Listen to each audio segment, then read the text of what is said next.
ارباب اعظم ماتمداران صدیقہ طاہرہ، سب سے پہلے آپ سب کی خدمت میں اور آپ سب کی جانب سے امام عصر صاحب عزا وارث حقیقی صدیقہ طاہرہ کی خدمت میں ان کی جد مظلومہ کی شہادت کی تعزیت اور تسلیت پیش کرتے ہیں، اور بارگاہ الہی میں دست دعا ہے کہ وہ اس مظلومہ کے حق کے قسم سے اور اس حق کے واسطے سے ان کے وارث کے ظہور میں تعجیل کرے اور ہمیں اپنے امام کو پہچاننے اور ان کی نصرت کرنے کی توفیق عطا فرمائے۔ یہ مجالس، یہ فرش، اس کی اہمیت کیا ہے حقیقتاً ہمیں نہیں معلوم ہے۔ اس کی حقیقت انسان پر جب کھلے گی تو پھر وہ اس پہ کچھ کر نہیں سکے گا، کیونکہ یہ حقیقت انسان کے وجود کو تب پتہ چلے گی جب وہ عمل کرنے کی منزل میں نہیں رہ جائے گا، یعنی اس طرف چلا جائے گا۔ روایات میں ہے کہ مومنین یا مومن، یعنی غیر مومن کی بات ہی نہیں ہے، مومن حسرت کریں گے کچھ چیزوں کی، روز محشر حسرت کریں گے کچھ چیزوں کی۔ ان میں سے ایک حسرت یہ ہوگی کہ جب وہ عمل خیر کر رہے تھے اس میں کچھ اور کر دیتے، کیونکہ اس وقت انہیں قیمت معلوم ہوگی۔ ہم جب کسی چیز کا حساب کرتے ہیں، مثلا مجالس میں ہم کیسے حساب کرتے ہیں کہ آج مثلا 4 مجلسوں میں گئے، 5 مجلسوں میں گئے، وہاں حساب عدد سے نہیں ہوگا، روایات کے لحاظ سے وہاں حساب لمحوں سے ہوگا، کتنے لمحے مجلس میں تھے۔ جب وہاں حساب سمجھ میں آئے گا تو پھر انسان مومن آرزو کرے گا کہ کاش کچھ دیر پہلے مجلس میں چلے گئے ہوتے، کچھ دیر اور بیٹھ گئے ہوتے، تھوڑی سی تو ہمت تھی اس دوسری والی میں بھی چلے گئے ہوتے۔ تو وہاں جو دینے والا ہے وہ ہمارے حساب سے نہیں دینے والا ہے، وہ اپنے حساب سے دینے والا ہے۔ لہذا عاقل وہ ہے کہ اس کے حساب کو نظر میں رکھتے ہوئے اپنے عمل کو یہاں کرے، کیونکہ عمل وہاں نہیں ہے، عمل یہیں ہونا ہے۔ ظاہر ہے کہ ہمیں چونکہ بہت سی چیزیں مل جاتی ہیں لہذا اس کی قدر و قیمت نہیں رہتی جس طرح سے ہونی چاہیے۔ مجالس مثلا کوئی ایسے گھرانے میں پیدا ہوا ہے جہاں مجلسیں ہوتی ہیں، جہاں عزاداری ہوتی ہے، بچپن سے دیکھتا چلا آیا، تو اسے شاید وہ اہمیت نہیں معلوم ہو۔ یا مثلا ایک ایسے ملک میں آپ رہتے ہیں الحمدللہ جہاں کوئی پابندی نہیں ہے آپ کو، الحمدللہ اس طرح کی تو کوئی پابندی نہیں، حتیٰ اس دور میں جب ہر چیز پہ پابندی تھی تب بھی ہم نے مجالس کی۔ تو ہمیں اندازہ نہیں ہے ان لوگوں کا حال، سوچے جو نہیں کر سکتے، تو جب آسانی سے مل جاتی ہے تو وہ قیمت نہیں رہ جاتی۔ آپ نے شاید دیکھا ہو پاکستان کی ایک محرم میں آئی تھی، چیلوں کے آس پاس ایک کلپ آئی تھی، بہت چھوٹی سی، کسی علاقے کی تھی، پنجاب کی تھی ظاہراً۔ اس پوری بستی میں صرف 4 یا 5 شیعہ ہیں اور فوج کی موجودگی میں وہ تعزیہ و علم لے کے نکلتے۔ یہ جرأت چاہیے، فوج کچھ گھنٹے کھڑی ہوگی چلی جائے گی، اس کو یہ جرأت چاہیے کہ انسان مخالفین کے درمیان سے امام حسین کے پرچم کو لے کر جائے۔ دنیا میں تو جو اللہ دے گا وہ دے گا، لیکن آخرت میں اس کا حساب کیا ہونے والا ہے یہ ہمیں نہیں معلوم ہے۔ لیکن بہرحال وہ کہہ سکتا ہے کہ میں نے دشمن کے درمیان آپ کے نام کو بلند کیا۔ لہذا اس سلسلے میں ہمیں غافل بالکل نہیں ہونا، خصوصاً عزائے سیدہ اور عزائے حضرت زہرا سلام اللہ علیہا،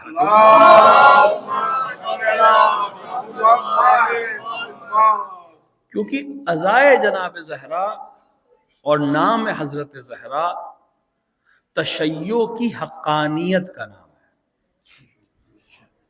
صرف پہچان، دیکھیے ہماری پہچان امام حسین ہے، جو لوگ خصوصاً ہندوستان میں اس کو آسانی سے آپ سمجھ سکتے ہیں، درک کر سکتے ہیں۔ وہ لوگ جو ہمیں قوم اور قبیلوں سے نہیں پہچان پاتے، وہ ہم سے امام حسین کے ذریعے سے پوچھتے ہیں کیا وہ امام حسین والے ہیں یا دوسرے والے ہیں، اسی کے ذریعے آپ کی پہچان ہے۔ تو امام حسین ہماری پہچان کا نام ہے، لیکن تشیع کی حقانیت کہ حق پر تشیع ہے، ہم حق پر ہیں، اس کی دلیل صدیقہ طاہرہ ہے۔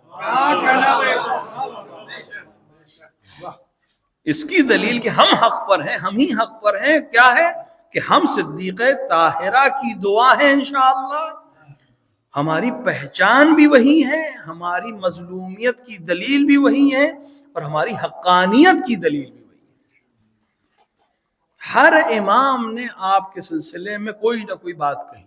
ایک بہت عظیم ذات ہے جس کو ہم نہیں سمجھ سکتے، یعنی واقعا نہیں سمجھ سکتے، کیونکہ امام معصوم نے جب کہہ دیا فاطمہ ہی لیلۃ القدر، فاطمہ ہی لیلۃ القدر ہے، اور قرآن نے کہہ دیا وما ادراک ما لیلۃ القدر، اور تم نہیں جان سکتے کہ لیلۃ القدر کیا ہے، یعنی مفہوم یہ کہ جس طرح لیلۃ القدر کو نہیں سمجھ سکتے اسی طرح ذات سیدہ کو بھی نہیں سمجھ سکتے۔ ایک صلوات پڑھے محمد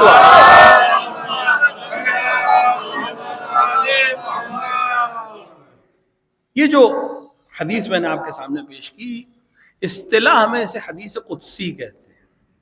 اپنے جوانوں کے لیے عرض کر رہا ہوں، حدیث قدسی وہ حدیث ہے، وہ قول ہے جو اللہ کا قول ہے لیکن قرآن کا حصہ نہیں ہے۔ قرآن اللہ کا کلام، حدیث قدسی بھی اللہ ہی کا کلام ہے لیکن اسے قرآن میں جگہ نہیں دی گئی۔ وہ اللہ کی مصلحت ہے، کسی کو قرآن میں رکھے کسی نہیں رکھے۔ رسول اکرم اسلام کی زبان اقدس سے جو الفاظ نکلے اس کے 3 حصے ہیں، اور یہ خود آپ کی امانت داری کی دلیل ہے۔ رسول کی زبان سے ایک کلام نکلا اور رسول نے کہا یہ قرآن ہے، لوگوں نے لکھ لیا کہ یہ قرآن ہے، فلاں سورہ کی فلاں آیت ہے۔ رسول کی زبان سے پھر ایک کلام جاری ہوا، آپ نے فرمایا کہ یہ اللہ کا کلام ہے لیکن قرآن کا حصہ نہیں ہے، لوگوں نے لکھ لیا کہ یہ حدیث قدسی ہے۔ پھر آپ نے ایک چیز بیان کی اور کہا نہ یہ اللہ کا کلام ہے، نہ قرآن ہے، نہ حدیث قدسی ہے، یہ میرا قول ہے۔ یہ خود آپ کی امانت داری ہے، کیونکہ وہاں جو بیٹھے تھے انہیں کیا معلوم کہ کیا قرآن ہے، کیا حدیث قدسی ہے، کیا پیغمبر کا قول ہے۔ یہ تو پیغمبر کی امانت داری ہے کہ وہ قرآن کو قرآن بتا رہے ہیں، حدیث قدسی کو حدیث قدسی بتا رہے ہیں، اپنے قول کو اپنا قول بتا رہے ہیں، کیونکہ وہاں کوئی نہیں ہے جو پرکھ سکے، کیونکہ کسی کو نہ فرشتے کی آواز سنائی دیتی ہے نہ وہ فرشتے کو پہچان پاتا ہے۔ انسان فرشتے کو جب دیکھے گا تو پھر کسی کو بتا نہیں پائے گا، زندگی میں ایک ہی بار فرشتے کو دیکھتا ہے وہ، لیکن اس کے بعد پھر بتانے کی حالت پہ نہیں ہوتا، کیونکہ پھر اس طرف چلا جاتا ہے، تو وہ پہچان نہیں سکتا فرشتے کو۔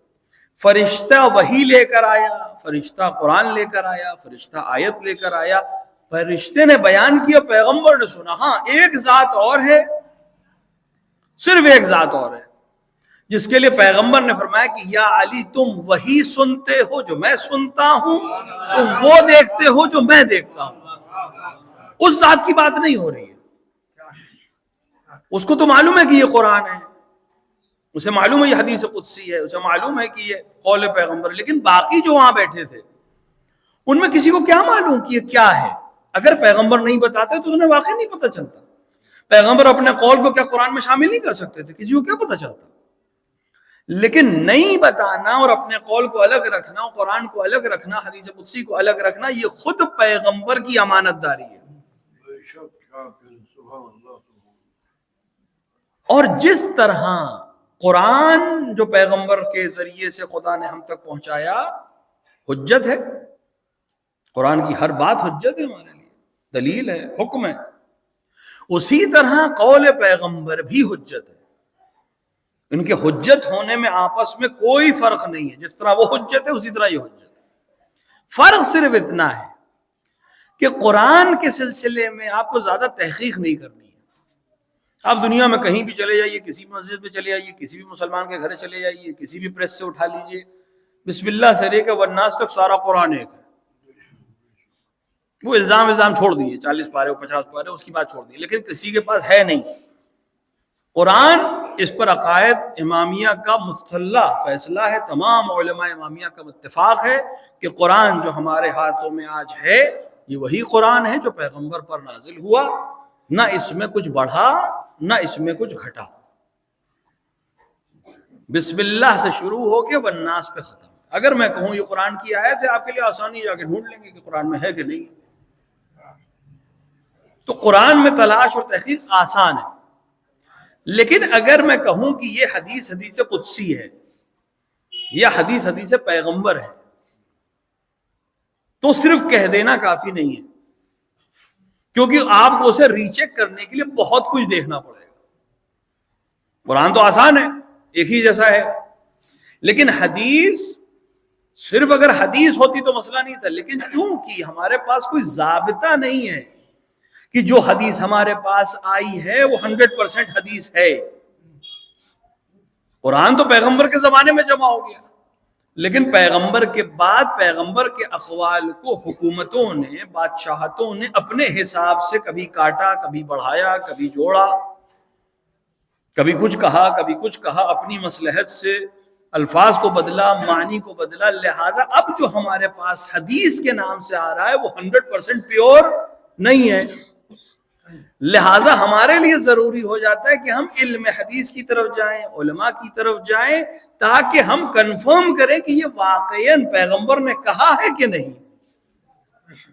اور یہ ہر ایک کے بس کی بات نہیں ہے. یہ جو آج کل ایک مصیبت ہے کہ واٹس ایپ پہ صبح صبح ایک حدیث آ گئی اور اس کو کراس چیک کیے بنا ہم لے کے اڑ گئے کہ صاحب یہ حدیث ہے، آج واٹس ایپ پہ آئی ہے. سند کیا ہے واٹس ایپ؟ سند کیا ہے گوگل؟ کتنی عجیب بات. کوئی اور قوم کا ہے مسئلہ نہیں، اگر ہماری قوم کا بچہ کہے تو بہت تعجب کی بات. ہم صحیح کتابوں میں لکھی ہوئی حدیث کو تو قبول نہیں کرتے. جن کتابوں کو لوگ صحیح بتاتے ہیں اس میں لکھی ہوئی حدیث کو تو ہم قبول نہیں کرتے جلدی.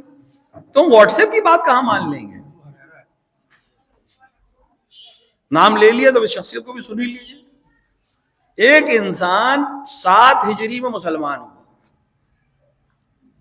ہجرت کے 7ویں سال. 11 ہجری میں رسول اس دنیا سے چلے گئے. کتنے سال ہوئے؟ 4 سال. 4 سال اگر کوئی انسان 24 گھنٹے کسی کے ساتھ رہے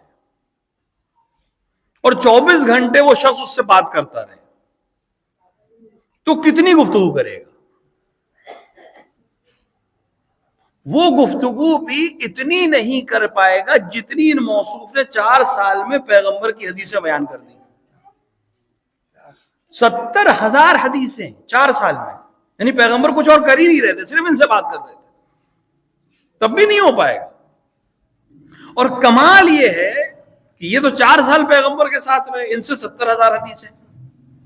اور جو شخصیت پہلے دن سے پیغمبر کے ساتھ ہے اور پیغمبر کی شہادت جس کے زانوں پر ہو رہی ہے اس سے 100 حدیث بھی نہیں. تو اس کا مطلب یہ ہے کہ کچھ اس میں حساب کتاب صحیح نہیں ہے. جو ہمارے کام کی ہے وہ ہم یا لے رہے ہیں یا اپنے حساب سے لکھوا رہے ہیں، اور جو ہمارے خلاف ہے اسے ہم قبول ہی نہیں کر رہے. تو لہٰذا حدیث آپ کے پاس اگر آئی تو اس کو لے کر آپ فیصلہ نہیں کر سکتے کہ یہی دین ہے. اس کو پرکھنا پڑے گا. پرکھنے کے بہت سے طریقے. متن پرکھنا پڑے گا، یعنی جو الفاظ ہیں وہ واقعی پیغمبر کے زمانے میں یہ لفظ بولے جاتے تھے یا نہیں. نئی عربی تو نہیں ہے، جدید عربی تو نہیں ہے، اس زمانے کی عربی سے ٹیلی کر رہا ہے کہ نہیں. جیسے اردو ادب ہے، آج سے 50 سال پہلے جو لوگ تحریر لکھتے تھے وہ کیسی ہوتی تھی؟ پرانی کتابیں اٹھائیے، آپ کی سمجھ ہی نہیں آئے گا. اردو پڑھے ہوئے بھی اگر ہوئے تو سمجھ ہی نہیں آئے کیا لکھا ہوا ہے، کیونکہ وہ بالکل الگ طریقے سے لکھتے تھے. آج دوسرے طریقے سے لکھی جاتی ہے. تو زمانے کے بدلنے سے الفاظ کی بناوٹ بدل جاتی ہے، اسٹرکچر جو سینٹینس کا ہوتا ہے وہ بدل جاتا ہے. تو متن پہلے ناپا جاتا ہے، پھر معنی اور مفہوم کو سمجھا جاتا ہے، پھر دیکھا جاتا ہے کہ جس نے ہم تک پہنچایا یہ چین جو ہے، جس نے رسول سے سنا وہ کون ہے. اور یہ پوری چین چیک کی جائے گی، اس میں کوئی ایک بھی غیر مذہب کا ہے تو یہ حدیث اگر وہ سچا ہے تو یہ ثقہ بنے گی. غیر مذہب کا ہم نہیں پہچانتے تو یہ مجہول بن جائے گی. اپنے مذہب کا ہے، سب کی توثیق ہوئی ہے تو یہ صحیح بنے گی. اپنے مذہب کا ہے لیکن توثیق نہیں ہے تو یہ حسن بنے گی. حدیث کی کتنی قسمیں ہیں, یہ ہر ایک نہیں کر سکتا. جس نے علم رجال پڑھا ہو, علم حدیث پڑھا ہو, علم درایا پڑھا ہو, علم روایت پڑھا ہو, عربی ادب کو پڑھا ہو, عربی گرامر کو پڑھا ہو, وہ جا کر جرأت کر پاتا ہے کہنے کی کہ یہ حدیث صحیح ہے کہ نہیں. جس نے 20 سال 30 سال عربی میں لگا دیے, قرآن اور حدیث میں لگا دیے, وہ جا کر کچھ سنگن رکھنا شروع کرتا ہے کہ یہ ہے کچھ, اس لیے ہم کوئی فتویٰ دے سکتے ہیں نہیں دے سکتے, استعمال کر سکتے ہیں نہیں کر سکتے. تو جس نے 30 سال محنت کی, اس نے ایک تھوڑی سی جرأت کر کے دین بتانے کی کوشش کی, اور حسین آباد میں کٹنگ کی چائے پر ایک انسان تبصرہ کر رہا ہے کہ یہ سمجھ میں نہیں آ رہا ہے. اگر آپ کی سمجھ میں آ رہا ہوتا تو آپ کہیں پروفیسر ہوتے. اگر آپ اتنے سمجھدار ہیں کہ مرجع کی بات سمجھ سکتے ہیں, فتوے کو سمجھ سکتے ہیں, حدیث کو سمجھ سکتے ہیں, متن کو سمجھ سکتے ہیں, تو کم سے کم کہیں پروفیسر ہوں گے. اور یہ ساری پریشانی علم دین میں ہے. کسی کو ڈاکٹری میں ضرورت نہیں ہے. کوئی ڈاکٹر سے کہتا ہے یہ دوا کیوں لکھی, یہ لکھ دیتے, وہ کہے گا صاحب آپ ڈاکٹر ہیں کہ ہم ڈاکٹر ہیں. جو ہم نے لکھی ہے جیسے لکھی ہے, ایک دوا آپ کو لکھی وہی دوا مجھے لکھی, لیکن مجھ سے کہا دن میں 3 بار کھانا, آپ سے کہا دن میں 2 بار کھانا, تو آپ جا کے اسے جھگڑا نہیں کر سکتے. وہ کہے گا آپ کے بدن کا مزاج الگ ہے, ان کے بدن کا مزاج الگ ہے, یہ میں طے کروں گا کس کو کتنی دوا دینی. انجینئر صاحب کے پاس گئے کہ صاحب وہ گھر بنانا ہے, نقشہ بنا دیجئے. پھر آپ اس سے یہ جرا نہیں کریں گے صاحب یہاں کیوں پلر دے دیا, ہم تو چاہ رہے تھے وہاں دے دیجئے, یہاں کیوں وینٹیلیشن دے دیا, وہاں دے دیجئے. وہ کہے گا میں انجینئر ہوں کہ آپ انجینئر ہیں. تو جس طرح جس فن میں آپ کو علم نہیں ہے, آپ اس فن کے ماہر سے پھر بحث نہیں کر سکتے. اسی طرح جب علم حدیث میں, علم رجال میں آپ کو علم نہیں ہے, تو پھر یا اس کی بات کو مانیے, اور اگر نہیں ماننا ہے تو کم سے کم آپ اس سے بحث کے مقام پہ نہیں ہیں. یہ کوئی قوم و قبیلے کا بھی مسئلہ نہیں ہے, ذات و پات کا بھی کوئی مسئلہ نہیں ہے. نہیں, بسم اللہ آئیے, آپ کو شوق ہے آئیے, 20-30 سال لگائیے, پھر آپ بھی اس لائق ہو جائیں کہ آپ بات بیان کریں, ہم آپ کی بات قبول کر لیں. یہ ہر چیز میں. تو ایک حدیث سے دین سمجھ میں نہیں آئے گا, جس طرح قرآن سے, قرآن کی ایک آیت لے کے آپ کو دین سمجھ میں آ جائے گا. جب تک پورا قرآن سامنے نہ ہو, پورا قرآن بھی اگر سامنے ہو, تب بھی بہت کچھ آپ کی سمجھ میں نہیں آئے گا. میں مثال دے رہا ہوں, قرآن میں سجدے کے مختلف صیغے ہیں, یعنی سجدہ, یسجدو. عربی میں صیغے ہوتے ہیں, فارمز, انگلش میں بھی ہوتے ہیں, ہندی میں. سنسکرت ایک زمانے میں ہم لوگ پڑھتے تھے ہندی 3 کے نام سے, ڈرتے تھے کہ دھاتو روپ تو شبد روپ, اس سے کیسے بس ایگزام دے دیں. بعد میں زندگی میں عربی آ گئی, پوری زندگی اب صیغوں میں گزر رہی ہے, ماضی, مضارع, امر. تو صیغے بدلتے ہیں, فارمز بدلتے ہیں, میننگ بدل جاتے ہیں. تو سجدہ جو ہے اس کے مختلف فارمز قرآن میں 94 جگہ پہ آئے, لیکن پورے قرآن میں یہ کہیں نہیں لکھا ہے کہ کس پر سجدہ, کس چیز پر سجدہ کرنا, یہ قرآن میں ہے ہی نہیں. اور یہ عمل ہر مسلمان کو دن میں کم سے کم 34 بار کرنا ہے. واجب سجدے تو کرے گا, 17 رکعت تو پڑھے گا, 17 رکعت میں 34 سجدے کرے گا. سجدہ کس پہ کرنا ہے؟ قرآن میں ہے ہی نہیں.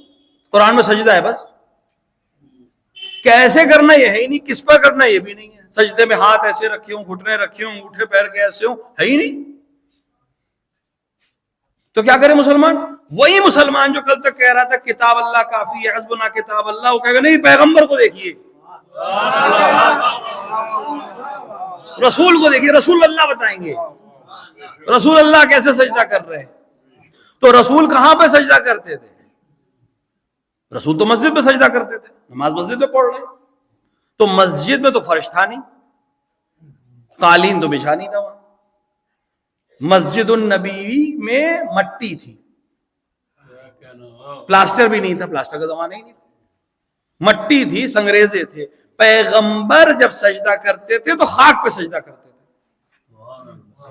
یا بعض روایات میں پیغمبر چٹائی پر سجدہ کرتے تھے جو کھجور کے درخت کی سوکھی لکڑیوں سے یا پتیوں سے بنی ہوتی تھی. تو پیغمبر نے یا خاک پہ سجدہ کیا ہے یا چٹائی پہ سجدہ کیا ہے جو کھجور سے بنی ہوئی یعنی درخت سے بنی ہوئی. تو اگر کوئی مسلمان خاک پہ سجدہ کر رہا ہے، مٹی پہ سجدہ کر رہا ہے یا چٹائی پہ سجدہ کر رہا ہے جو پلاسٹک کی نہیں ہے، تو پھر وہ عمل کر رہا ہے جو رسول نے کیا ہے. اور اگر کوئی مسلمان قالین پہ سجدہ کر رہا ہے تو اس کو دلیل لانے کی ضرورت ہے کہ پیغمبر نے کیا ہو یا قرآن میں لکھا ہو.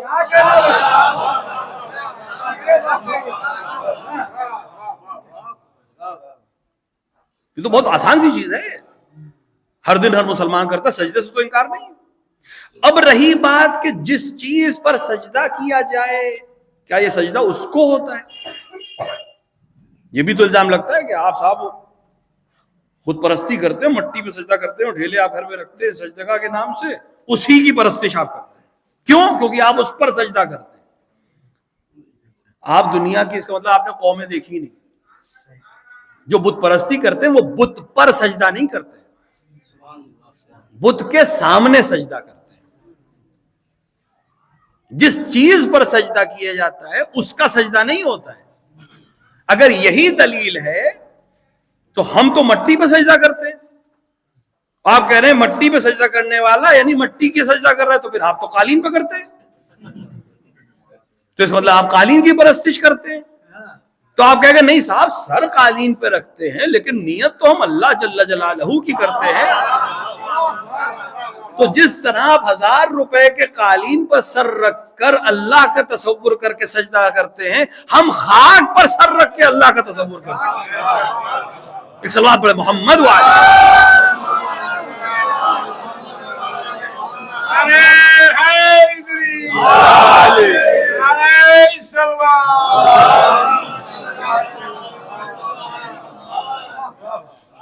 تو خالی ایک آیت سے پورا قرآن، میں نے تو کہہ دیا پورا قرآن کافی نہیں ہے. کوئی چاہیے جو بتائے قرآن کیا کہہ رہا ہے. نماز پہلا ہے ہماری ابھی وہاں صاحب نماز رمضان میں تو کیا کہنا نماز کو. ان جو ایک ہمارے لکھنؤ میں تو کیا کہنا، تھوڑا سا چلے آئیے، اتنی تیزی سے قرآن پڑھا جاتا ہے کہ جبرائیل پریشان ہے. جو 23 برس میں لے کر آئے وہ یہ 23 گھنٹے میں ختم کرنا چاہ رہے ہیں. 5 دن میں ختم ہو جائے پورا قرآن. قرآن کیا کہہ رہا ہے؟ وَرَتِّلِ الْقُرْآنَ تَرْتِيلًا.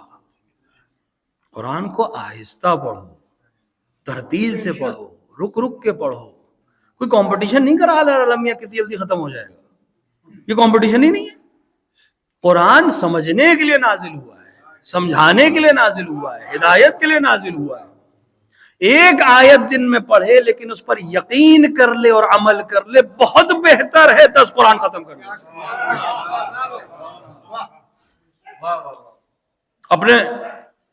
اپنی قوم سے بھی کہہ رہا ہوں، ہمارے بچپنے میں ابھی بھی خیر یہ سسٹم ہے ہی.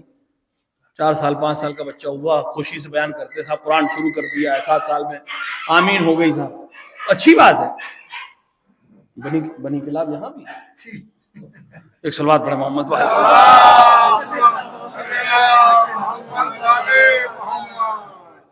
لیکن یہ جو آپ نے آمین کرا دی، مولوی صاحب نے نظر کر دی، بچے کو انعام دے دیا، اس کے بعد اس نے قرآن پڑھا کہ نہیں؟ یہ کمال نہیں ہے کہ اس نے 6 سال کے سن میں ختم کر لیا. اچھی بات ہے، قرآن پڑھنا سیکھ لیا، اچھی بات ہے، لیکن اس نے ریپیٹ کیا کہ نہیں؟ کیونکہ قرآن اس لیے نہیں آیا تھا کہ آپ پڑھنا سیکھ جائیں، قرآن اس لیے آیا تھا آپ اس کو سمجھنا سیکھیں. عادت بنانے کی کوشش کریں، دن میں 1 آیت پڑھیں، 1 پیج بھی نہیں کہہ رہا ہوں، 1 آیت پڑھیں ترجمے کے ساتھ. تفسیر میں بھی نہ جائیے، ابھی ترجمے تک رہیے. اگر تفسیر کیا کہنا آپ تو ایزی ہو گیا، دن بھر ریل یوں کرنے سے بہتر ہے 1 آیت پڑھ لو ترجمے کے ساتھ. عربی زبان چونکہ ہماری زبان نہیں ہے لہذا محتاج ہے ترجمے کے. ترجمے کے ساتھ خدا کیا کہہ رہا ہے، بندے سے ہی تو خطاب کر رہا ہے. میرا معبود مجھ سے کیا کہہ رہا ہے؟ آپ سوچیں آپ کس مقام پہ آ گئے ہیں، کون خطاب کر رہا ہے آپ سے؟ اگر شہر کا کوئی بہت بڑا افسر آپ سے بات کرنے لگے روبرو، 4 دن آپ گائیں گے۔ ملک کا پرائم منسٹر آپ سے خطاب کر لے، فون کر دے آپ کو، KBC سے فون آ جائے، پرائم منسٹر تو چھوڑ دیجیے، پورے محلے میں بتائیں کہ صاحب فون آیا تھا، 2 منٹ بات کی ہم نے ان سے۔ خدا آپ سے کہہ رہا ہے تم مجھ سے بات کرو، کوئی بیچ میں ہے ہی نہیں، مجھ سے بات کرو، میں تم سے بات کر رہا ہوں۔ جب آپ کو بات کرنی ہوتی ہے تو کہتا ہے نماز پڑھو، اب تم بات کرو گے میں سن رہا ہوں، اور جب اسے بات کرنی ہوتی ہے تو کہتا ہے قرآن پڑھو، میں تم سے بات کر رہا ہوں۔ تو ترجمے سے پڑھیں کیا کہہ رہا ہے۔ لیکن پھر بھی ساتھ میں کچھ لوگ چاہیے جو اس کو بتا سکیں، اور وہ ہوں جن کے پاس علم ہو کہ خدا کیا کہنا چاہ رہا ہے۔ صرف قرآن پڑھ لینا کافی نہیں ہے، کہنا کیا چاہ رہا ہے۔ پورا قرآن میں نماز کا حکم ہے، نماز پڑھو، کتنی پڑھنی؟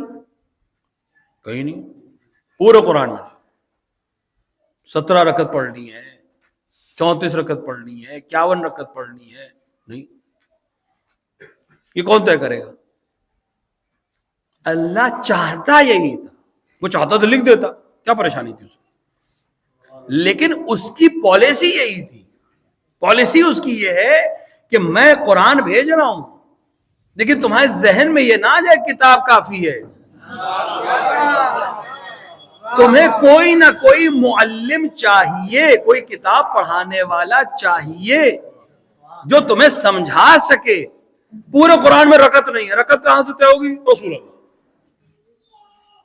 صبح کی 2 رکعت رسول اللہ، ظہر ہے 4 رکعت، مغرب 3 رکعت، عشاء کہیں نہیں، قرآن میں ہے ہی نہیں۔ اچھا اللہ میں اب یہ لفظ مزاح تو میں اللہ کے لیے استعمال نہیں کر سکتا، لیکن آپ سوچئے دسمبر میں بہترین نیند میں آپ ہیں، 5:25 پہ مؤذن نے کہا اللہ اکبر، اٹھنا ہے، ٹھنڈے پانی سے وضو کر رہے ہیں، اور جب اٹھ گئے ٹھنڈے پانی سے وضو کر لیا، نیند ختم ہو گئی، اللہ کہہ رہا 2 رکعت، بس 2 رکعت چاہیے، دوبارہ جا کے سو جائیے، اس کو کوئی پرابلم نہیں، اس کے نقصانات الگ ہیں لیکن حرام تو نہیں ہے، سو سکتا ہے۔ اب جو جگا لیا تھا تو 8 رکعت پڑھوا لیتا، نہیں 2۔ اور دن میں جب اتنا کام ہے، آفس کا کام ہے، اتنا کام ہے، بچوں کو لینے جانا ہے، آفس بھی پہنچنا ہے، لنچ آور بھی نہیں ہے، اب 8 رکعت پڑھو۔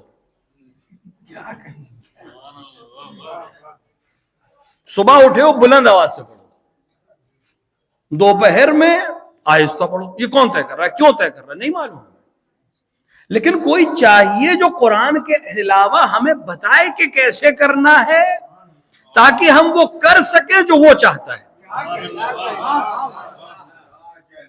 وہ خدا اپنے حبیب کو کہہ رہا ہے یا احمد۔ یہ بھی ایک مقام ہے کہ خدا نام لے کر کسی کو پکارے۔ ان تمام بندوں میں، ان تمام مخلوقات میں تم سے کہہ رہا ہوں یا احمد، اگر تم نہ ہوتے لما خلقت الافلاق، میں کچھ بھی پیدا نہ کرتا۔ اب یہ بہت اہم چیز ہے، یہ مقام جو ہے، یہ اللہ کیا کہنا چاہ رہا ہے؟ کیا کہہ رہا ہے خدا؟ یہ فضیلت بیان کر رہا ہے پیغمبر کی، مقام فضیلت ہے کہ یہ پیغمبر کی فضیلت ہے کہ سب کچھ ان کے لیے پیدا ہوا ہے۔ اگر حدیث یہیں پہ ختم ہو جاتی ہم مان لیتے مقام فضیلت ہے، لیکن حدیث تو آگے بڑھ گئی، حدیث ایک حصہ آگے بڑھ گیا۔ اگر آپ اس کو مقام فضیلت مان لیں گے کہ یہ پیغمبر کی فضیلت ہے کہ ان کے لیے سب کچھ خلق کیا گیا، تو اگلا جملہ جس شخص کے لیے آ رہا ہے وہ پھر پیغمبر سے بڑا ہو جائے گا، کیونکہ اگلے جملے میں حدیث کہہ رہی لولا علی لما خلقتک، اگر علی نہ ہوتے میں آپ کو خلق نہ کرتا۔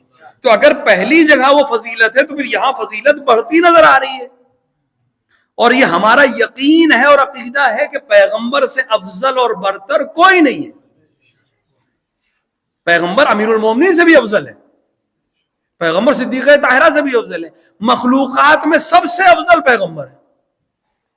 تو یہ کون سا مقام ہے؟ خدا فضیلت بیان کر رہا ہے. ہماری پریشانی ہے کہ ہم فضیلت اپنے لیول سے چیک کرتے ہیں. مولانا صاحب آج فضائل پڑھیے گا حضرت علی کے. کیا پڑھیں بھائی؟ خیبر اکھاڑ دیا حضرت علی نے. یہ فضیلت ہے؟ یہ حضرت علی کے لیے فضیلت ہے کہ انہوں نے خیبر اکھاڑا؟ ہمیں اس لیے لگ رہی فضیلت کہ ہم کر نہیں سکتے، تو ہم اپنے لیول سے علی کو چیک کر رہے ہیں، جبکہ علی کو علی کس نے بنایا ہے؟ علی الاعلی نے اس کو علی بنایا ہے.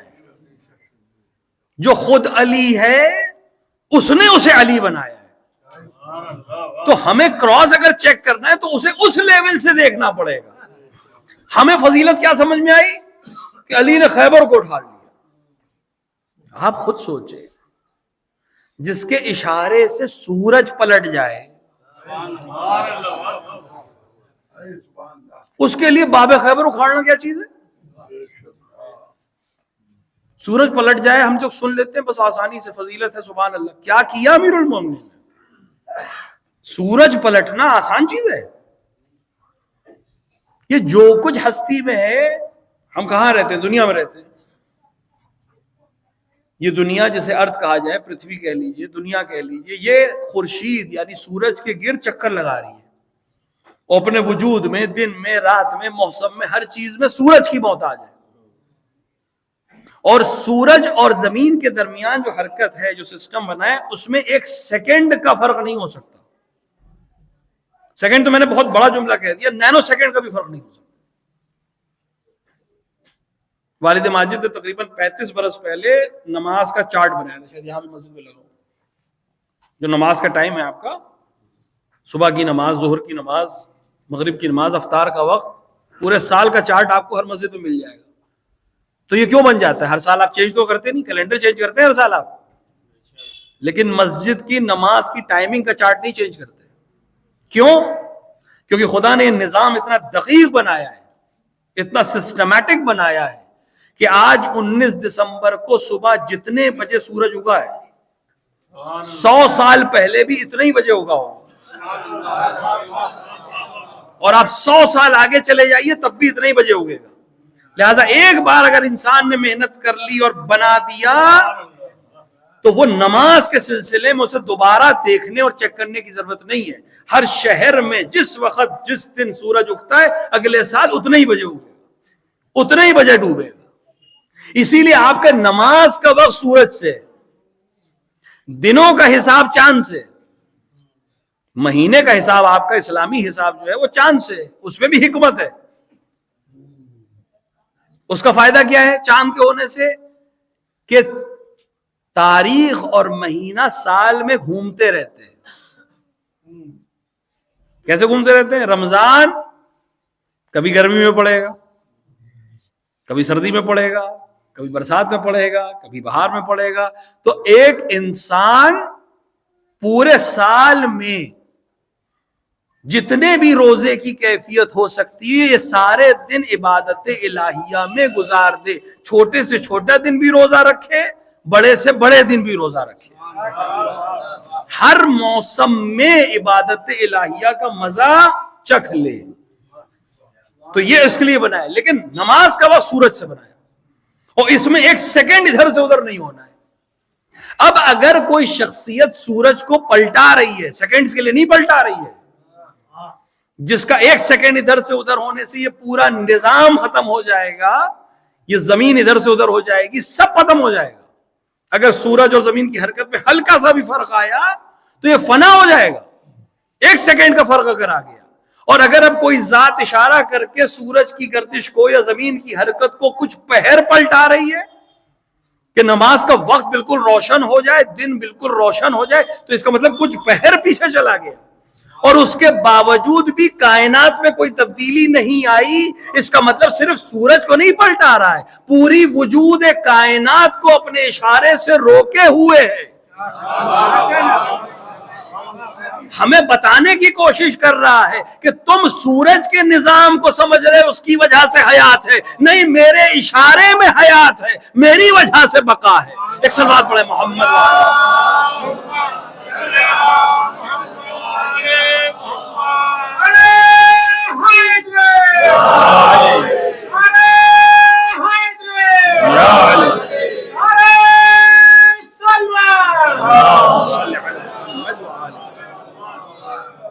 تو جو ذات زمین اور زمان کو اپنے ہاتھوں پہ روکے ہے، اس کے لیے کیا کمال ہے در خیبر اکھڑ دینا؟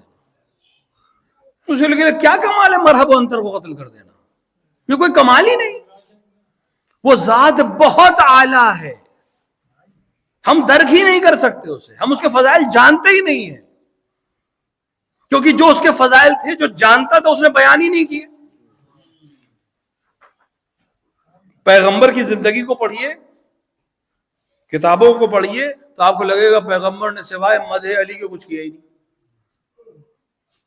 پیغمبر کی حدیثیں جو امیر المومنین کے سلسلے میں ہیں کتنی ہیں، کیسی کیسی حدیثیں۔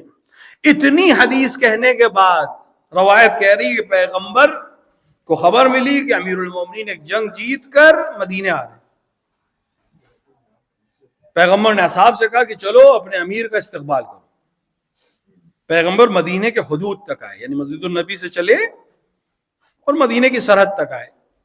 امیر المومنین نے جب پیغمبر کو آتے دیکھا تو اپنی سواری سے اتر آئے۔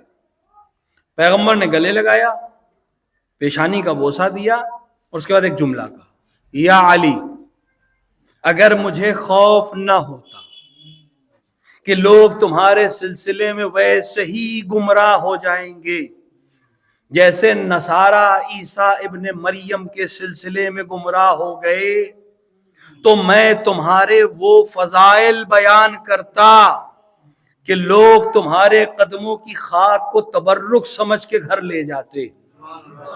یہ کون کہہ رہا ہے؟ وہ پیغمبر جس نے سوائے مدح علی کے کچھ نہیں کیا۔ وہ کہہ رہا میں بیان کرتا، یعنی نہ کیے ہیں نہ کروں گا۔ جسے ہم فضائل سمجھ رہے ہیں یہ فضائل ہے ہی نہیں، جو جانتا ہے وہ بیان نہیں کر رہا ہے۔ کیوں؟ کیونکہ تمہارے اندر ظرفیت نہیں ہے علی کے فضائل سننے کی۔ اور اس کی سب سے بڑی دلیل یہ ہے کہ جو بیان ہوئے ہیں وہ ابھی ہضم نہیں ہو رہے ہیں۔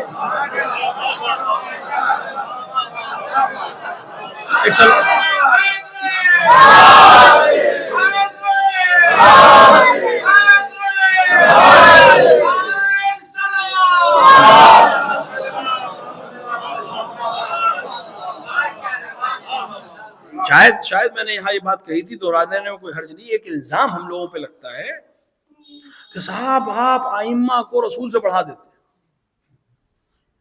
کیونکہ کوئی امامیہ اس کا قائل ہی نہیں ہے۔ ابھی میں نے عرض کیا کہ رسول سے افضل کوئی نہیں ہے، لیکن یہ الزام ہم پہ لگتا کیوں؟ لگتا اس لیے کہ ہم فضائل پڑھتے ہیں ائمہ کے، وہ فضائل پڑھتے ہیں یا دیکھتے ہیں رسول کے اپنی کتابوں میں، تو ان کی کتابوں میں جو فضائل ہیں، جب آپ ان فضائل کو پڑھیں گے رسول کے، یا رسول کی جو سیرت انہوں نے لکھی ہے اس کو اگر آپ پڑھیں گے اور اس کا مقابلہ کریں گے ان فضائل سے جو ہمارے علماء نے بیان کیے، تو ائمہ کی فضیلت زیادہ نظر آئے گی، کیونکہ جو ان کی کتابوں کا رسول ہے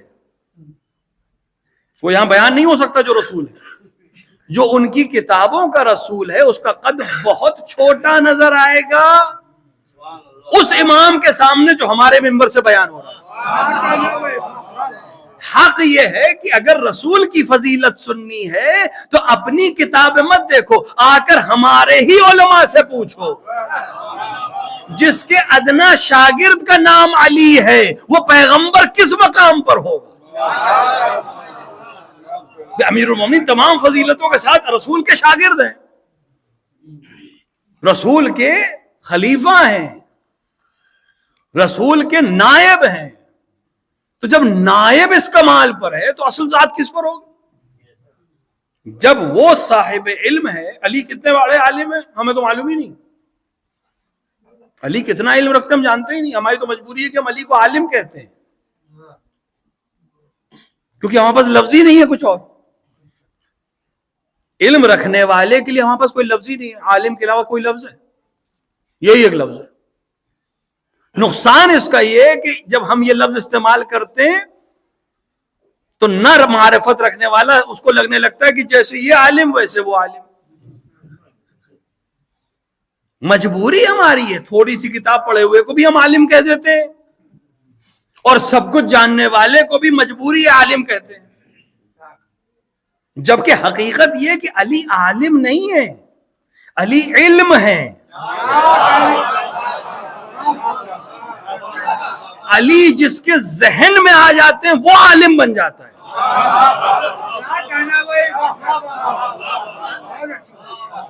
والد ماجد یہ قصہ سناتے تھے. ایک شخص ایران سے اچھا خاصا علم حاصل کرنے کے بعد 10-15 سال پڑھ کے صد کی پڑھائی کرنے کے بعد درس خارج کے لیے اجتہاد کے لیے عراق گیا, نجف. خدا آپ سب کو جانا نصیب کرے. اس زمانے میں نجف, آج بھی ماشاءاللہ نجف میں درس خارج ہوتا ہے, علماء وہی ہیں, مراجع وہی ہیں, مجتہد وہاں تیار کیے جاتے ہیں. گیا پڑھنے, 6 مہینے گزر گئے, سال گزر گیا, کچھ سمجھ میں نہیں آ رہا. پڑھا لکھا اسمی ہے لیکن اس درس میں ذہن کام نہیں کر رہا. سال جب گزر گیا تو بارگاہ امیر المومنین میں گیا, تو مولا میں پڑھنے آیا ہوں, آپ کے دروازے پہ آیا ہوں, آپ باب مدینۃ العلم, یہاں علم نہیں ملے گا تو کہاں ملے گا؟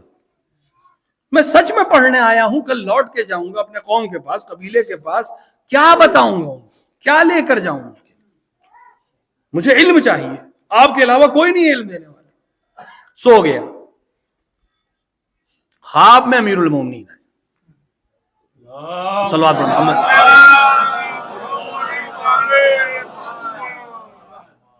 کہا کہو بسم اللہ الرحمن الرحیم. اس نے خواب میں کہا بسم اللہ الرحمن الرحیم. صبح نمودار ہوئی, اٹھا, اب اس کو لگ رہا ہے کہ آج کچھ تبدیلی ہے, آج سب الگ ہے. درس میں گئے, تیار ہو کے نماز وغیرہ کے بعد درس میں گئے, تب درس سمجھ میں آنے لگا, استاد کی بات سمجھ میں آنے لگی. درس خارج کا طریقہ یہ ہوتا ہے کہ مجتہد درس دے رہا ہے, 5,000 10,000 مجتہد کے لیول کے سامنے علماء بیٹھے ہیں, تو وہ اس طرح نہیں کہ میں بولے جاؤں آپ سنے جائیں. اس میں اگر کسی کو کوئی بات سمجھ میں نہیں آئے تو کھڑا ہو کے اشکال کر سکتا ہے, اعتراض کر سکتا ہے, دلیل پوچھ سکتا ہے. تو ابھی تک تو یہ سال بھر سے خاموش بیٹھے رہتے تھے. جب درس سمجھ میں آنے لگا تو ان کے ذہن میں اشکال بھی آنے لگا, اعتراض بھی آنے لگا, تو کھڑے ہوئے کہ استاد معاف کیجیے گا, یہ بات ذرا واضح کر دیں, نہیں سمجھ میں آ رہی ہے, یوں اس حدیث سے ٹکرا رہی ہے یا اس آیت سے ٹکرا رہی ہے. لوگوں نے ایک بار گھوم کے دیکھا کہ ان کو کیا ہوا ہے, یہ سال بھر سے تو چپ تھے. خیر استاد نے اعتراض کا جواب دیا, تھوڑی دیر بعد دوسرا اعتراض, پھر تیسرا اعتراض, چوتھا اعتراض. 5ویں بار جب اٹھے تو وہ ممبر پہ جو استاد بیٹھے تھے ان کا بیٹھ جاؤ, جس نے تمہیں رات میں بسم اللہ پڑھائی ہے اس نے مجھے والناس تک پڑھایا ہے.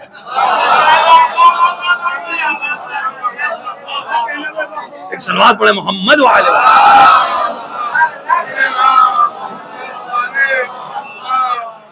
علی جس کے ذہن میں آ جاتے ہیں وہ عالم بن جاتے ہیں. علی کسوٹی کا نام ہے, اسکیل کا نام ہے, پرکھ کا نام ہے. یہ جملہ ہی غلط ہے کہ علی حق پر ہیں, نہیں, علی ہی حق ہیں.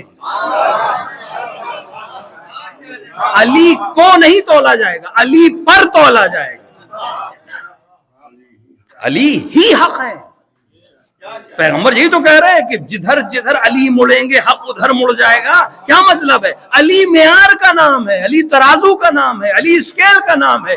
علی کے مقابلے میں اگر کوئی آئے تو باطل کے علاوہ کچھ ہو ہی نہیں سکتا, کیونکہ حق کے مقابلے میں صرف باطل آ سکتا ہے. ایک صلوات پڑھے محمد والے.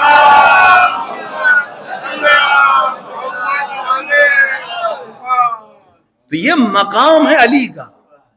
تو جو علی اس مقام علم پر ہے, اس مقام علم پر اس علی کو کہہ رہے ہیں باب مدینۃ العلم.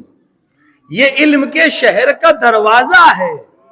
تو جب دروازے کے علم کا یہ عالم ہے کہ سمجھ کے باہر ہے, تو جو شہر علم ہے اس کا کمال کہاں ہوگا؟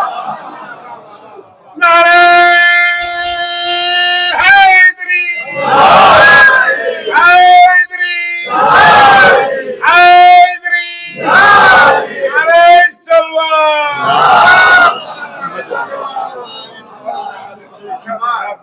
عظمت ہے علی کی جو بیان نہیں ہوئی ہے یا چھپائی گئی ہے، یا چھپائی گئی، دشمنوں نے چھپائی، اپنوں نے چھپائی، بیان نہیں کی گئی، کچھ چیزیں صرف اشارتاً بتائی گئی۔ یہاں تک جب آپ آ گئے تو اب آپ عظمت سمجھیے اس بیوی کی جس علی کے فضائل تھوڑے بیان کیے گئے اور باقی چھپائے گئے۔ جب وہ اس مقام پر ہے تو جس کے اصلاً بیان نہیں کیے گئے، جس کو صرف لیلۃ القدر کر چھپا دیا گیا، اس کا مقام کیا ہوگا؟ اس کا مطلب یہ ہے کہ اس کے فضائل کی جو شناخت تھی یا عظمت تھی وہ اس سے بھی کہیں گہری تھی کہ اس کا ایک لفظ بھی یہ برداشت نہیں کر سکتے تھے، لہذا اسے لیلۃ القدر کہہ کے بالکل پردے میں ڈال دیا گیا۔ کتنی عظمت ہے اس خاتون کی! اس خاتون کا جلوہ کیا ہے؟ پیغمبر اس کی تعظیم کرتے ہیں جبکہ یہ پیغمبر نہیں ہے۔ اس ذات کا کمال ہی یہی ہے، یہ وہ ذات ہے جو پیغمبر نہیں ہے لیکن پیغمبر اس کی تعظیم کے لیے کھڑی ہوتا ہے۔ یہ وہ ذات ہے جو امام نہیں ہے لیکن 11 امام اس کو اپنی حجت کہتے ہیں، اور پیغمبر نے علی سے کہا جو فاطمہ کہیں وہ کیا کرو۔ یہ کوئی عام انسان نہیں کہہ رہا ہے، پیغمبر کہہ رہا ہے، کسی عام انسان سے نہیں کہہ رہا ہے، علی سے کہہ رہا ہے۔ کس مقام پر ہے یہ ذات؟ فاطمہ ہی لیلۃ القدر۔ عظمت کیا ہے؟ حلقہ وصل ہے۔ دیکھیں 2 عہدے ہیں، ایک عہدہ ہے رسالت، دوسرا عہدہ ہے امامت۔ ایک پورا سلسلہ خدا نے خلقت آدم سے شروع کیا، رسالت کا، نبوت کا، جو آدم سے شروع ہوا اور 1,24,000 پڑاؤ کے بعد کہاں پہنچا ہے؟ رسول اکرم پر۔ اب خدا نے طے کیا کہ یہ عہدہ یہاں سے ختم، یہ جو پورا سلسلہ یہاں سے میں ختم کر رہا ہوں، اور اب اس سلسلے کو میں نئے سلسلے کی طرف موڑ رہا ہوں۔ تو رسالتوں کو ختم ہونا ہے، امامتوں کو شروع ہونا ہے۔ تو یہ عہدہ جو ٹرانسفر ہوگا، بیچ میں گیپ آئے گا کہ نہیں آئے گا؟ ایک طرف امامت ہے، ایک طرف رسالت ہے، بیچ میں گیپ آ رہا ہے۔ اس ٹرانسفر میں ایک طرف رسالت ہے، ایک طرف امامت ہے، بیچ میں گیپ آئے گا۔ اس گیپ کو پورا کرنا ہے، اس گیپ کو، اس کبھی کو، اس خلا کو، اس فاصلے کو پورا کرنے کے لیے کوئی ایسی ذات چاہیے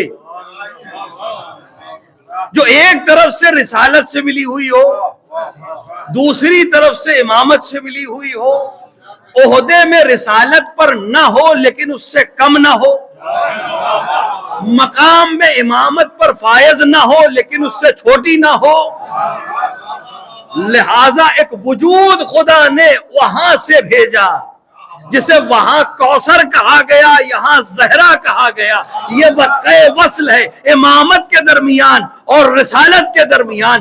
اب امامتوں کے سلسلے کو سکون سے آگے بڑھا دیا جائے گا۔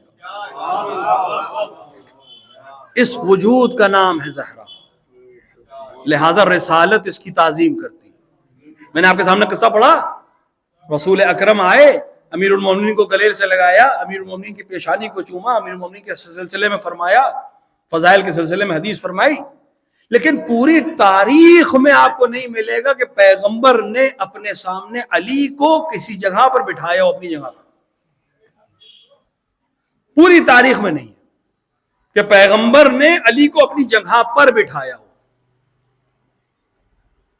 یہ تو ہوا ہے کہ پیغمبر مدینے سے جا رہے ہیں، علی کو چھوڑ کے جا رہے ہیں کہ اب آپ مدینے کو دیکھیں گے، میں باہر جا رہا ہوں جنگ تبوک میں مثلا، لیکن خود رہیں اور اپنی کرسی پہ بٹھا دیں، اپنی مسند پہ بٹھا دیں، اپنی ممبر پہ نہیں ہے۔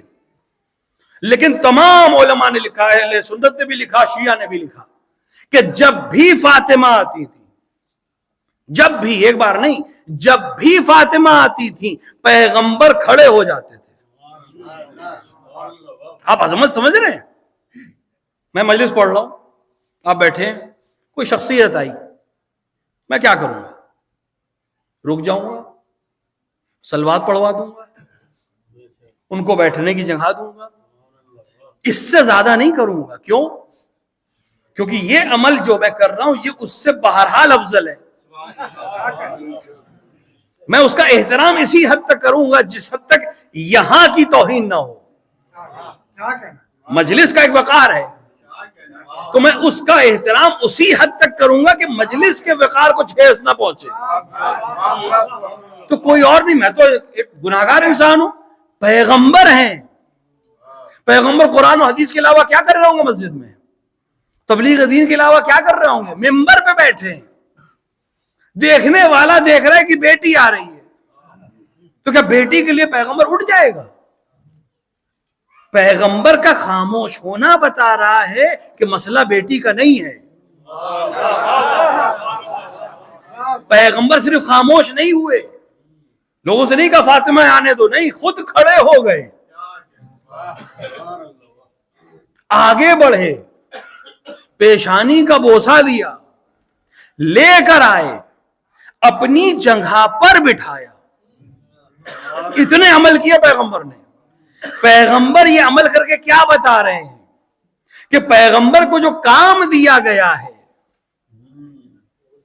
یا تو آپ یہ مانیے کہ پیغمبر نے کچھ دیر کے لیے کام چھوڑ دیا اپنا, یہ تو ہو نہیں سکتا, ہمارے آپ کی طرح تو ہے نہیں کہ لیو لے لی, اور یا یہ جانیے کہ یہی عمل جو پیغمبر کر رہے ہیں یہ کام میں شامل ہے. وہ جو عمل تھا قرآن کی تعلیم دینا, حکمت کی تعلیم دینا, حکمت سکھانا, علم بانٹنا, فاطمہ کی تعظیم وہی قرآن کی تعلیم ہے, فاطمہ کی تعظیم وہی حکمت کی تعلیم ہے, فاطمہ کی تعظیم وہی علم بانٹنا ہے. پیغمبر فاطمہ کو اپنی جگہ پر بٹھا کر کیا بتانا چاہ رہے ہیں؟ علی کو نہیں بٹھایا, فاطمہ کو بٹھایا. بتانا یہی چاہ رہے ہیں کہ علی کا عہدہ ہے خلیفہ رسول. جب رسول نہیں ہوں گے تب علی مسند پیغمبر پر بیٹھیں گے. فاطمہ شریک کار رسالت ہیں, جہاں رسول بیٹھیں گے وہی فاطمہ بیٹھیں گے. اس مقام پر یہ ذات ہے, اور پیغمبر پہچانوانا چاہ رہا ہے, اس ذات کو بتانا چاہ رہا ہے. اس ذات کا احترام اس حدیث میں اسی لیے کہ یہ ذات دونوں کے وجود کی جو اہمیت ہے وہ دنیا کو بتائے گی. اگر زہرا نہ ہوتی نہ لوگ علی کو جانتے نہ پیغمبر کو جانتے. لہذا فرمایا کہ لولا فاطمہ لما خلقتکما, اگر فاطمہ نہ ہوتی تو تم دونوں کو خلق نہ کرتا. یعنی یہ مراد نہیں کہ فاطمہ افضل ہو گئی, نہیں, فاطمہ پہچنوائیں گی مقام رسالت کو, فاطمہ پہچنوائیں گی مقام امامت کو. پیغمبر حدیث بیان کر رہے ہیں, پیغمبر فاطمہ کی عظمت بیان کر رہے ہیں, اور اس کے ساتھ ایک عمل اور کر رہے ہیں. دیکھیں, ہم انسانوں کا مزاج یہ ہے کہ ہم باتیں بھول جاتے ہیں. کسی نے کوئی بات کہی, آپ کو کچھ دن یاد نہیں, بھول جائے, تحریر گم کر دیتے. لیکن عام طور سے عادتیں اور عمل ہمیں یاد رہتا ہے. مسجد میں مثلا آپ جاتے ہیں, مسجد میں ایک اذان کا طریقہ ہے کہ وہ یہاں بیٹھتا ہے, ہوتا ہے ہر مسجد میں ہو ہی جاتا ہے. یہ یہاں ایک صاحب یہاں بیٹھتے ہیں, ان کی عادت ہو گئی, وہ یہیں بیٹھتے ہیں. کبھی کوئی جھگڑے بھی ہو جاتے ہیں, حالانکہ وہ صحیح نہیں, فقہی مسئلہ سے بیان نہیں کروں گا, لیکن عادت ہو جائے بھائی یہاں وہ بیٹھتے ہیں. مان لی خدا خواستہ وہ مریض ہو جائے, نہیں آیا تو کہیں بھائی یہاں تو بیٹھتے تھے, آج مریض ہے نہیں آئے. کیوں یاد ہے؟ آپ کو ہو سکتا ہے اس کی بہت سی باتیں نہ یاد ہو, ان کی تحریر نہ یاد ہو, لیکن عمل یاد رہتا ہے. ہمارے بچپن میں ایک چچا ہمارے آتے تھے, رشتہ داری تھی, قرابت داری تھی, وہ سنڈے ملنے آتے تھے. سنڈے ان کی آفس میں چھٹی ہوتی تھی, ہم ملنے آتے تھے والد سے. ہم لوگ بچپن ہے, حسن اس طرح کی عادت ہے, ہم نے ان کا نام رکھ دیا سنڈے والے چچا, کیونکہ وہ سنڈے آتے تھے. عمر کی اس پڑاؤ میں ہم آ گئے, آج بھی ہم انہیں سنڈے والے چچا کہتے ہیں. کیوں؟ کیونکہ ان کی باقی کوئی بات ہمیں یاد نہیں رہی, یہ یاد رہا کہ وہ سنڈے کو آتے تھے. عادت یاد رہتی ہے. پیغمبر اس مزاج انسانی کو جانتے تھے, لہذا صرف حدیث بیان نہیں کر رہے تھے, پیغمبر ایک عمل مسلسل کر رہے تھے کہ مسجد میں ایک دروازے کے سامنے کھڑے ہو کے کہتے تھے السلام علیکم یا اہل بیت النبوہ. 6 مہینے تو اہل سنت کی روایت ہے، 6 مہینے تک پیغمبر ایک دروازے کے سامنے کھڑے ہو کے کہتے ہیں السلام علیکم یا اہل بیت النبوہ.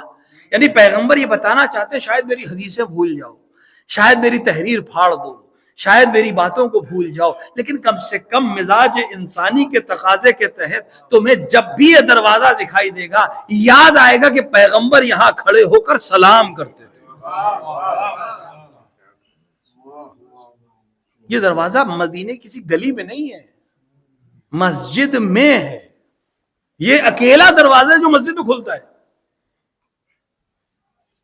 جتنے نمازی وہاں ہوں گے وہ اس عمل کو تو دیکھتے ہوں گے. ایک وقت نہیں دیکھا، 2 وقت نہیں دیکھا، 6 مہینے پیغمبر نے عمل کیا ہے. اب انسان اپنے دل پہ ہاتھ رکھ کے سوچے کہ پیغمبر کی شہادت کے تیسرے دن اس دروازے پہ یہودی نہیں آئے، مسیحی نصرانی نہیں آئے، مکے کے کفار نہیں آئے، اپنے آپ کو مسلمان کہنے والے آئے. ایک کیفیت ہے، میں بیان کر دوں. کسی سے آپ کا من مٹاؤ ہو، تعلقات خراب ہوں، مان لیجیے اس نے آپ کا حق ہی چھینا ہے، دنیا سے چلا گیا، آپ کیا اس کے مرنے کے تیسرے دن اس کے دروازے پہ جائیں گے اس کے یتیموں کو ڈرانے کے لیے، دھمکانے کے لیے؟ اگر آپ حق پر بھی ہوں گے تو پہلے والے کہیں گے کہ ابھی تو 3 دن گزرے، کچھ دن گزر جانے دو، کسی کو بھیج دینا، وکیل کو بھیج دینا، کسی سالس کو ڈال دینا، ہو سکتا ہے بچے تمہارا حق دے دیں، ابھی تو تیسرا دن ہے ان کے عزیز کے جانے کا. سوچے اتنا ادب تو ہم جانتے ہیں. وہ کیسے مسلمان تھے؟ پیغمبر کے گھر پہ، پیغمبر کی بیٹی کے گھر پہ. خود اس لعین کا اعتراف ہے، خود اس لعین کا ایک خط ہے حاکم شام کے نام، بہار میں جمع کیا ہے اس کو علامہ مجلسی نے، دیگر کتابوں میں بھی ہے، جس میں اس نے اس پورے واقعے کو خود اپنی زبان سے بیان کیا کہ ہم در زہرا پہ گئے اور ہم نے کہا علی کو باہر نکالو. علی نہیں آئے، زہرا آئی. طریقہ کیا ہے؟ اگر دروازے پہ ناموس آ جاتی ہے، خاتون آ جاتی ہے، تو لوگ پلٹ آتے ہیں کہ جب علی آئیں گے، مرد آئے گا تب بات کریں گے، آپ سے کیا بات کرنا. لیکن یہاں جب زہرا نے نام لے کے پکارا کہ یبنا فلاں، میرے دروازے پہ کیوں چلا رہے ہو؟ کہا علی کو باہر بھیجو. کہا میں علی کو نہیں بھیجوں گی، تم قتل کر دو گے. کہا اگر نہیں بھیجو گی تو میں اس گھر میں آگ لگا دوں. آپ سوچے جس شہزادی نے 6 مہینے تک پیغمبر کے دہن سے سلام سنا ہو، اس کے کان میں جب یہ آواز گئی ہوگی اس کے دل کا کیا عالم ہوا. شہزادی نے جو اگلا جملہ کہا وہ مظلومیت ہے، اگر آپ اس کو درک کر لیں. شہزادی نے اب علی کا واسطہ نہیں دیا، علی کے تو دشمن ہے. شہزادی نے اپنا واسطہ بھی نہیں دیا، کیونکہ اگر میرا احترام ہوتا تو میرے آنے پہ تم چلے جاتے. شہزادی نے کہا اس گھر میں حسن اور حسین ہے. بچوں کا نام لیا کہ کسی پہ ترس نہیں آ رہا تو بچوں پہ ترس آئے. اس لعین نے کہا وَإِن، ہماری زبان میں ترجمہ ہوا کریں. اور اس کے بعد وہ دروازہ جس پر ملک آ کر تسبیح پڑھتے تھے، جس پر انبیاء آ کر سر جھکاتے تھے، جس پر ملک الموت اجازت طلب کرتا ہے، جس پر رسول سلام اور درود پڑھتے تھے، اس دروازے میں آگ لگائی گئی. خود اس لعین کا اعتراف ہے جب دروازہ جلنے لگا تو ہم نے چاہا کہ دروازے کو دھکا دے کے کھول دیں. زہرا نے اپنا پورا وجود اس ڈرتے ہوئے دروازے کے پیچھے لا کر اتنی مضبوطی سے اسے تھام لیا کہ ہماری کوشش کے باوجود دروازہ ٹوٹ نہیں رہا تھا.